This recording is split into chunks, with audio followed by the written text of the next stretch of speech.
Maintenant, des fois, on a des défis et on a des défis où notre intelligence est stérile, on ne sait pas que répondre. Mais qui va nous aider? C'est le Saint-Esprit. Amen. Sixième élément, le Saint-Esprit nous remplit de sagesse face à nos défis et à notre intelligence stérile. Je vais prendre deux exemples. Luc 12, 11. Quand on vous mènera devant les synagogues, les magistrats et les autorités, ne vous inquiétez pas de la manière dont vous vous défendrez, ni de ce que vous direz, car le Saint-Esprit vous enseignera à l'heure même ce qu'il faudra dire. Amen. Alléluia. Si nous avons le Saint-Esprit, bon, je suis convoqué chez le magistrat, je verrai bien. Saint-Esprit, ma bouche est à ta disposition. Saint-Esprit, tout mon être est à ta disposition. Saint-Esprit, je mets ma langue à ta disposition. Je mets mes pensées, tout ça, je mets à ta disposition. Dis-moi ce que je dois dire. Et quand on fait ça dans le cœur en paix. Pourquoi? Parce que le Saint-Esprit, non seulement il est avec nous, il est en nous, mais il nous dit. D'où l'importance d'avoir la bonne écoute du Saint-Esprit. Lorsque vous savez, il y a des contradicteurs ou des choses comme ça. Luc 21, 15 nous dit quoi? Car je vous donnerai une bouche de sagesse à laquelle tous vos adversaires ne pourront résister et contredire. Alléluia. C'est pour qui ça? C'est pour nous. C'est pour tous ceux qui font partie de l'épouse de Christ. C'est pour ceux qui marchent dans la repentance, dans la sanctification. Parce que le Saint-Esprit déteste le péché. Il est esprit et il est saint. Alléluia. Et c'est le Saint-Esprit, point 7, c'est le Saint-Esprit qui fait grandir l'Église. Amen. Acte 9, 31 dit quoi? L'Église était en paix dans toute la Judée, la Galilée et la Samarie, s'édifiant et marchant dans la crainte du Seigneur. Ça, la crainte du Seigneur, ça veut dire la crainte de sa parole, la crainte du Seigneur, c'est aussi, quand on marche dans la crainte du Seigneur, c'est l'assurance qu'on a le Saint-Esprit. Alléluia. Et il dit, et elle s'accroissait par l'assistance du Saint-Esprit. Amen. Le Seigneur va nous dire qu'est-ce qu'on prêche, qu'est-ce qu'on doit faire. Il rajoute les membres à l'Église. C'est l'assistance du Saint-Esprit. Ce n'est pas notre assistance marketing, notre intelligence. C'est l'assistance du Saint-Esprit qui fait croître l'Église. Et aujourd'hui, nous avons beaucoup besoin de ça. Donc, jusqu'à maintenant, on a vu des choses extraordinaires. Nous savons aussi que la voix du Saint-Esprit est douce et qui nous parle dans notre cœur. Ma femme dit toujours que le Saint-Esprit est un gentleman, il ne force personne. C'est vrai. On n'a jamais vu le Saint-Esprit en colère. Mais vous regardez, Jésus est en colère quand il dit, si quelqu'un blasphème contre le Saint-Esprit. Jésus dit, vous pouvez critiquer le Père, vous pouvez me critiquer moi-même. Mais le Saint-Esprit, vous ne le touchez pas. Parce que le Saint-Esprit est doux. Amen. Et il nous donne des convictions, des instructions. Comme nous l'avons vu, il va manifester les dons qu'il a mis en nous. Amen. Le Saint-Esprit agit à l'intérieur du croyant. Parce qu'il est dans notre cœur. Il y a une place dans le cœur. On sait que même les médecins disent qu'il y a une sorte de trou, il y a une cavité où il n'y a rien dedans, qui pèse quelques grammes. C'est là-dedans que le Saint-Esprit se trouve. C'est le Saint-Esprit qui nous transforme quand on se livre à lui. C'est le Saint-Esprit qui nous convainc de péché et qui nous conduit dans la repentance. C'est le Saint-Esprit qui avertit. C'est l'œuvre du Saint-Esprit dans le croyant. Amen. Ça, c'est la première partie où l'œuvre du Saint-Esprit dans le croyant. Alléluia. Maintenant, le Saint-Esprit agit aussi à l'extérieur du croyant. Ça veut dire sur le croyant. C'est quoi? C'est l'onction qui descend sur lui quand il rend ministère. C'est une puissance qui descend sur lui lorsqu'il ou la personne rend le ministère. Acte 1.8 le dit clairement. Mais vous recevrez une puissance. Le Saint-Esprit survenant sur vous. C'est l'onction. On dit, ah là là, la servante de Dieu est sous l'onction. Le serviteur de Dieu est sous l'onction. Le frère est sous l'onction. Vous voyez ce que je veux dire? Eh bien, il dit, et vous serez mes témoins à Jérusalem. Alléluia. Dans toute la Judée, la Samarie et jusqu'aux extrémités de la terre. Paul dit que nous prêchons avec puissance. Pas uniquement la parole sans puissance, mais la parole avec puissance. Pour ça, c'est le revêtement du Saint. Nous l'avons, mais le revêtement, c'est l'habit, c'est l'onction. Quand l'onction descend, on guérit les malades, on fait des tas de choses. Amen. Et c'est cette puissance, aujourd'hui, qui fait un peu défaut. On voit ça ici et là, Mais on devrait voir ça sur tous les croyants. C'est à ce moment-là que l'Église, le Christ, pourrait être un témoignage vivant, véritablement. Vous savez aussi que Jésus était revêtu du Saint-Esprit. Il avait le Saint-Esprit. Rappelez-vous qu'on a vu au début de la prédication que rempli de l'Esprit, il fut conduit par l'Esprit dans le désert. Pourquoi? Pour être revêtu de puissance. Acte 10, 38. Et ce que vous allez lire là, c'est pour vous, c'est pour moi, c'est pour ma femme, c'est pour nos enfants, pour tous ceux qui croient en Jésus-Christ. Alléluia. Il dit, vous savez comment Dieu a oint du Saint-Esprit? Oint, vous savez quand on oint d'huile, qu'est-ce qu'on fait? On met sur la personne. Quand les prophètes oignaient d'huile les rois, ils versaient la corne d'huile et l'huile dégoulinait. Alléluia. Il dit, je répète, vous savez comment Dieu a oint du Saint-Esprit de force Jésus de Nazareth, qui allait de lieu en lieu, faisant du bien et guérissant tous ceux qui étaient sous l'empire du diable, car Dieu était avec lui. Amen. Le revêtement, nous devons atteindre, obtenir ce revêtement. Alléluia. Alléluia. Maintenant, il y a des barrages à être remplis du Saint-Esprit et à recevoir le revêtement. Nous en parlons toujours ici dans ce ministère, Galates 5, 22, etc. Donc, ça veut dire que ce sont des choses qui attristent le Saint-Esprit. Et lorsque le Saint-Esprit est attristé, on ne peut pas être rempli du Saint-Esprit quand on attriste le Saint-Esprit. C'est comme la colombe. Il va être à côté, il attend qu'on se repente pour venir. Si on attriste le Saint-Esprit, on ne peut pas être revêtu du manteau de puissance. Ce n'est pas possible. Et voyez, nous sommes dans le ministère de la préparation de l'épouse glorieuse de Christ. Et c'est ça, c'est le ministère que nous avons avec mon épouse. C'est elle qui a la vision. Mais moi, je suis la bouche aussi. Voyez, on est complémentaires. Nous sommes ensemble dans cette vision. C'est pour ça qu'on prêche toujours la repentance et la sanctification, sans laquelle personne ne verra le Seigneur. Et je peux même par extension dire, sans laquelle personne ne peut être utilisé par le Saint-Esprit. Amen. Donc, il y a quelques catégories que je vais citer ici, je ne vais pas tout lire la parole, mais schématiquement, nous pouvons grouper ce qui attristent le Saint-Esprit en plusieurs catégories. D'abord, il y a tout ce qui est impureté, souillure du corps, masturbation, adultère, fornication, toutes ces choses-là, pornographie et autres perversions. Il y a toutes les souillures liées à la langue. Notre langue attriste le Saint-Esprit avec la médisance, avec la critique, avec le jugement, même la calomnie. Hein? On juge autrui, on voit la paille, on ne voit pas la poudre qui est chez nous.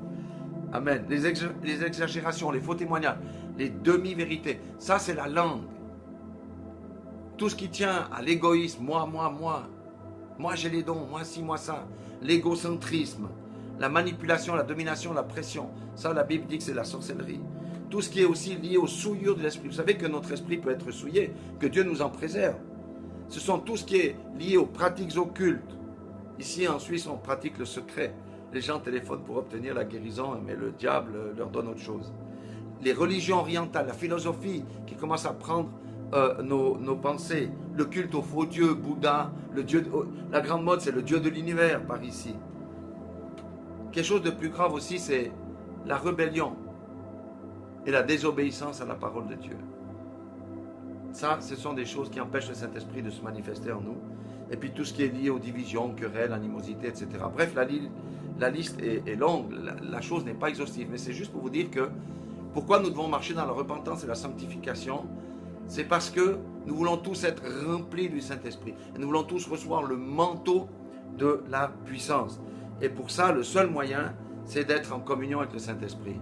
Amen. Et c'est lui-même des fois qui va nous révéler des choses qu'on a oubliées, comme on a entendu dans la prière mardi ou jeudi, que le Seigneur a révélé que oui, un esprit de peur, etc., lors d'une situation particulière chez une sœur. Amen.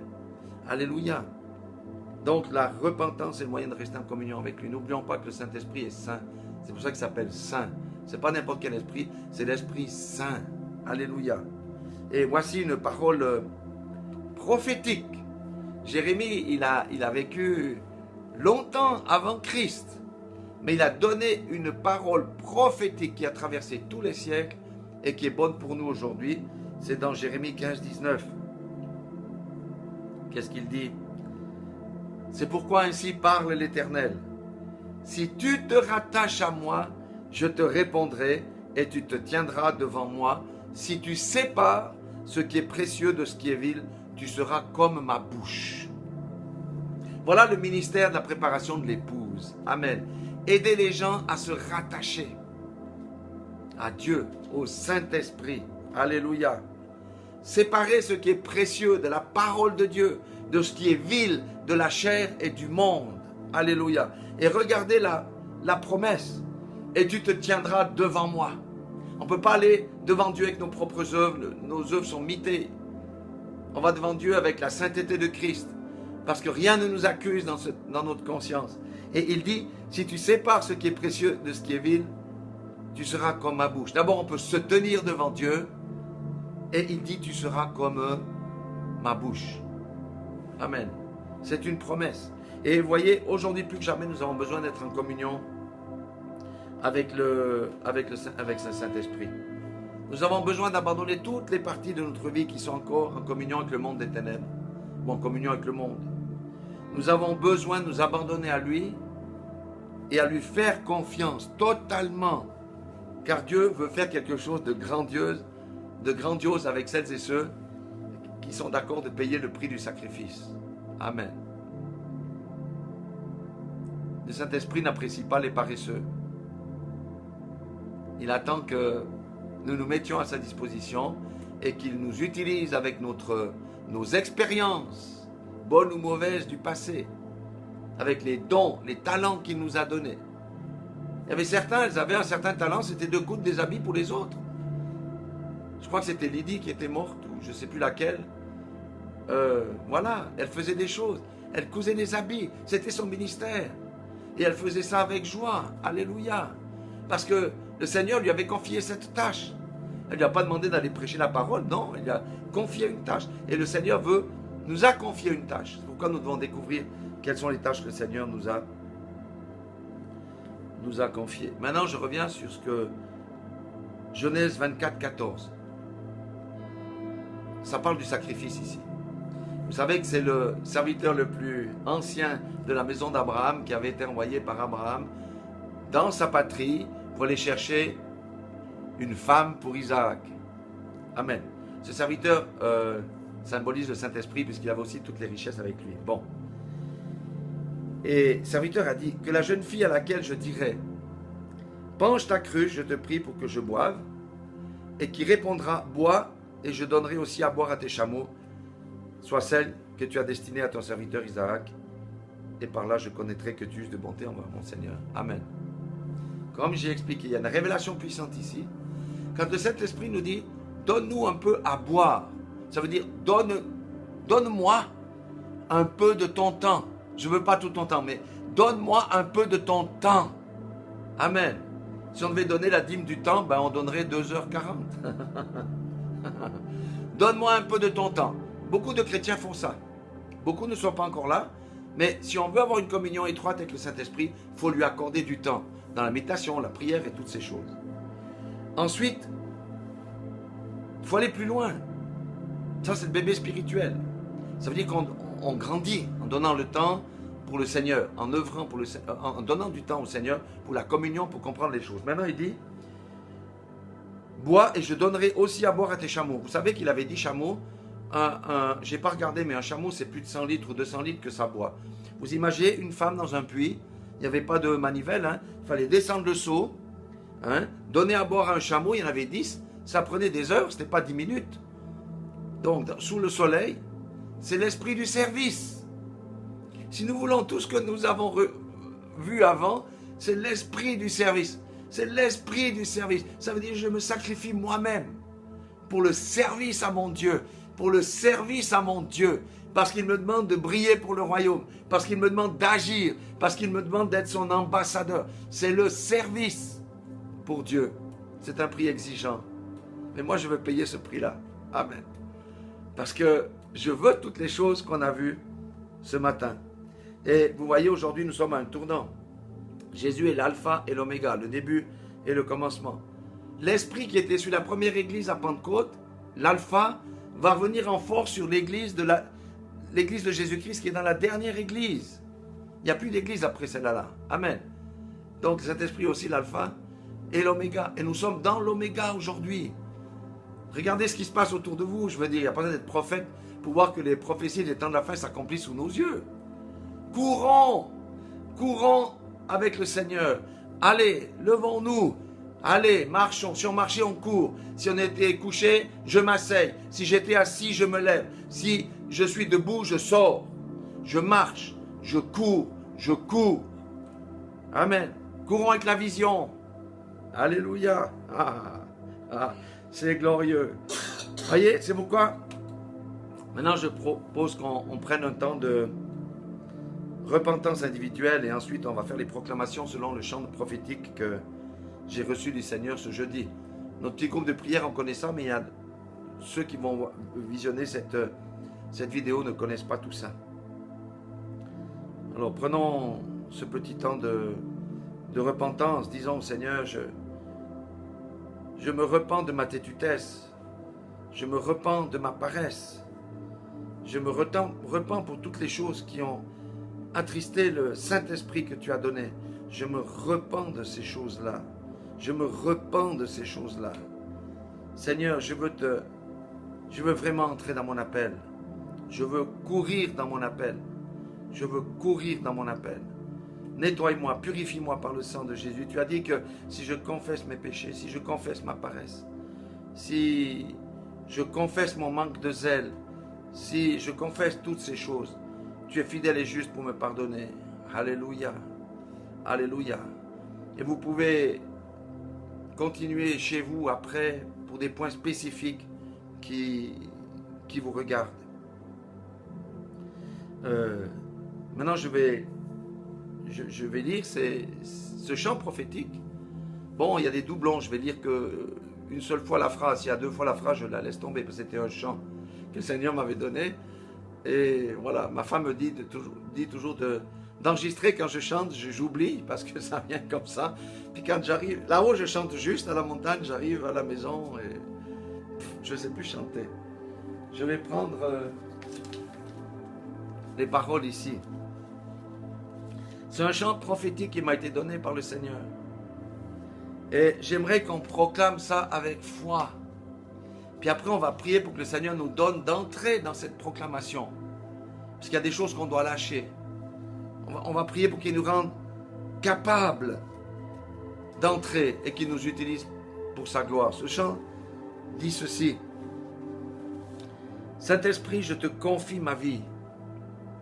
Parle à mon esprit.